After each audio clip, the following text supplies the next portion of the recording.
လူချင်းစီမှာစူပါပါဝါတစ်ခုရှိခဲ့ရဲ့ဘယ်အရာကိုရွေးချယ်ခြင်းပါလဲ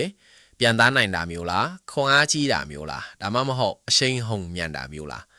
Joy Mind လို့ခေါ်တဲ့သူနာပြုသူကိုတော့သတင်းစာနဲ့မီဒီယာတွေက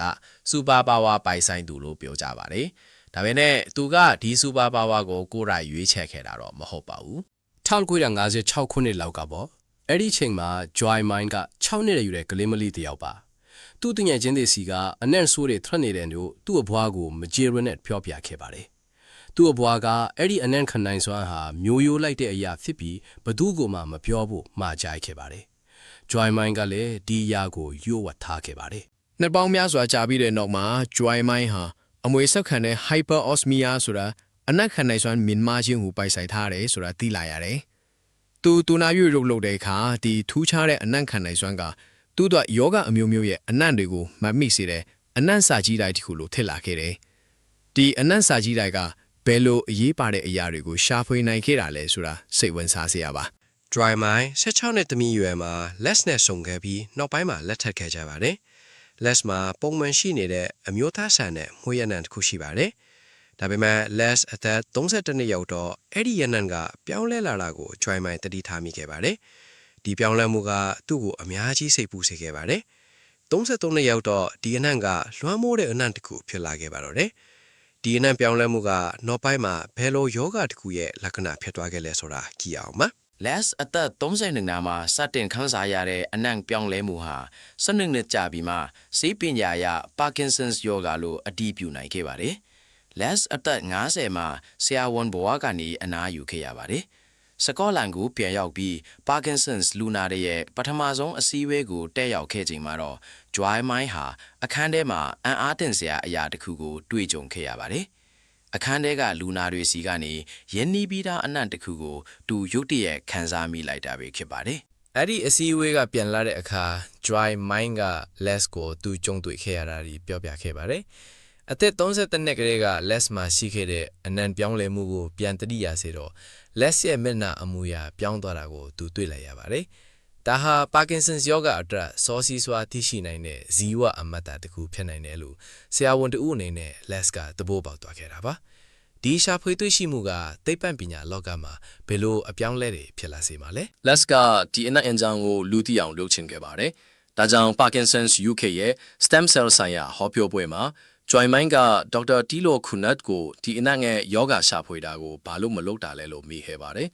နောက်ပိုင်းမှာ Tilo ကကင်ဆာသူသေးတီတူနဲ့ဆုံခဲ့ပြီး Joy Mind အကြောင်းပြောပြရာကနေ Parkinson's ရောဂါအတွက်အနံ့ခံစမ်းသပ်မှုကြီးစတင်ခဲ့ပါတယ်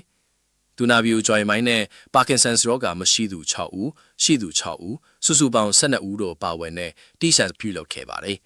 ဒီစမ်းသပ်မှုကနေဘလို့ရလဒ်တွေထွက်ပေါ်လာခဲ့ပါသလဲဒီစမ်းသပ်မှုရလဒ်တွေကအံ့အားသင့်စရာကောင်းခဲ့ပါတယ် Joy Mind ဟာ Parkinson's ယောဂရှိသူအလုံးကိုမှန်ကန်စွာဖော်ထုတ်နိုင်ခဲ့ပါတယ်အနံ့ဟာချိုင်းကြမှာမဟုတ်ပဲလေဘင်းနောက်ကျောနဲ့ကြောအလဲမှာရှိတယ်ဆိုတာလည်းသိခဲ့ရပါတယ်အရေးကြီးဆုံးကတော့သူမိုင်းယွန်းစွာယောဂရှိတယ်လို့ပြောခဲ့တဲ့တဦးတည်းသောပုဂ္ဂိုလ်ဟာ6လအကြာမှာတကယ်ပဲ Parkinson's ရောဂါရှိနေတယ်လို့အတည်ပြုခဲ့ရပါတယ်ဒါဟာစမ်းသပ်မှုအစမှာကိုပဲယောဂကိုစောစီစွာကြိုတင်ရှာဖွေနိုင်ခဲ့တာပဲဖြစ်ပါတယ်ဒီလိုစွမ်းရည်တွေကြောင့် Nose to Diagnose ဆိုတဲ့စီမံကိန်းစတင်ခဲ့ပါတယ် Joy Mind က GCMS ဆက်နဲ့တွဲဖက်ပြီးအနံ့ငွေတွေကိုစစ်ဆေးတဲ့ညမှာပါဝင်ခဲ့ပါတယ်ဒီဆက်ကယောဂအနံ့ငွေတွေကိုခွဲခြားစိတ်ဖြာပြီးဘယ်တော့မှမမှားယွင်းတဲ့ရလဒ်တွေကိုပေးခဲ့ပါတယ်ပါဝင်သူပေါင်း2000ကျော်ရဲ့နမူနာတွေကိုစစ်ဆေးခဲ့ရမှာယောဂရှာဖွေစစ်ဆေးမှုမြန်မြန်ဆန်ဆန်လုပ်နိုင်ဖို့နဲ့ဒီစစ်ဆေးမှုကိုလက်တွေ့အသုံးချနိုင်ဖို့အပါအဝင်အရေးပါတဲ့ရှာဖွေတွေ့ရှိမှုများစွာကိုပြုလုပ်နိုင်ခဲ့ပါတယ်ဒီလိုစွမ်းဆောင်ရည်တွေပေါ်ပေါက်လာပြီးမဲ့ Joy Mind ရဲ့လုပ်ငန်းတွေကရပ်တန့်မသွားပါဘူးသူဟာကမ္ဘာတဝန်းက Parkinson ယောဂဆိုင်ရာလှုပ်ရှားမှုတွေမှာပါဝင်နေပါတယ် Parkinson လူနာများအတွက်အမျိုးသမီးများကောင်းစီလိုအဖွဲ့အစည်းတွေမှာလည်းတီထောင်သူအဖွဲ့ဝင်တူဖြစ်ပါတယ်ကံမကောင်းစွာနဲ့ပဲ Les ဟာပထမဆုံးစမ်းသပ်မှုတွေလုပ်ပြီးမကြခင်မှာကွယ်လွန်သွားခဲ့ပါတယ်ဒါပေမဲ့ကွယ်လွန်ကနီးမှာဒီတုတ္တနာတွေကိုဆက်လုပ်ဖို့ Joy Mind ကိုကတိတောင်းခဲ့ပါတယ် Joy Mind ကလည်းဒီကတိကိုယခုဆိုရင်အပြည့်အဝတည်နိုင်ခဲ့ပြီလို့ခန်းစားနေရပါတယ် Joy Mind ရဲ့အနံ့ခတ်နိုင်စွမ်းကတော့ရသက်မထွားပါဘူးသူနဲ့ Dr. Drupat 3VD တို့ဟာအေပိုပိုအဖေးစီရဲ့ဖိတ်ကြားချက်နဲ့တန်ဇန်ဒီယာကိုထွားရောက်ခဲ့ပါတယ် အာဖရိကကြွက်ကြီးတွေကိုမိုင်းတွေဒါမှမဟုတ် TB ယောဂရှာဖွေဖို့လေ့ကျင့်ပေးထားပါတယ်အခုတော့ဒီကြွက်တွေကို Parkinson's ယောဂရှာဖွေဖို့သုံးနိုင်မလားဆိုပြီးသူတေသနတွေလုပ်နေပါတယ် Parkinson's ယောဂကိုအာယုံကြောပျက်စီးမှု90%ရှိမှသာယောဂရှာဖွေနိုင်တာဖြစ်ပါတယ်ဒီပျက်စီးမှုတွေကပြန်လည်ပြုပြင်လို့မရတော့ပါဘူး Les နဲ့ Joy Mind တို့မျိုးလင်းခဲ့တာကတော့ Les အသက်33နှစ်မှာယောဂကိုတီးခဲ့ရင်ဘာတွေဖြစ်လာမလဲဆိုတာပါအမျိုးသမီးတွေမှာနှစ်ပေါင်းများစွာယောဂမာရွေးနေတဲ့ Parkinson ယောဂကိုရိုးရှင်းတဲ့စမ်းသပ်မှုနဲ့စောစီးစွာတည်နိုင်ခဲ့ရင်အပြောင်းအလဲများစွာဖြစ်လာမှာပါ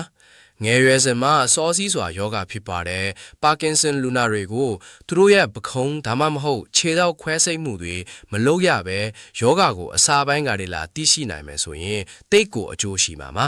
ဒီလိုဆိုရင် Joy Mind ရဲ့ဘွားကဘယ်သူမှမပြောနဲ့လို့ပြောမှာမဟုတ်ပဲကဘာကိုပြောလိုက်ပါသမီးလေးရဲ့လို့ပြောမှာသိကြပါတယ်ဒါကစိတ်ဝင်စားစရာအစာပြိုးမှုတစ်ခုသာဖြစ်ပြီးနောက်ထပ်ဘလို့တိုးတက်မှုတွေရှိလာအောင်မလဲဆိုတာဆက်လက်စောင့်မျှော်ကြည့်ရှုနိုင်ပါတယ်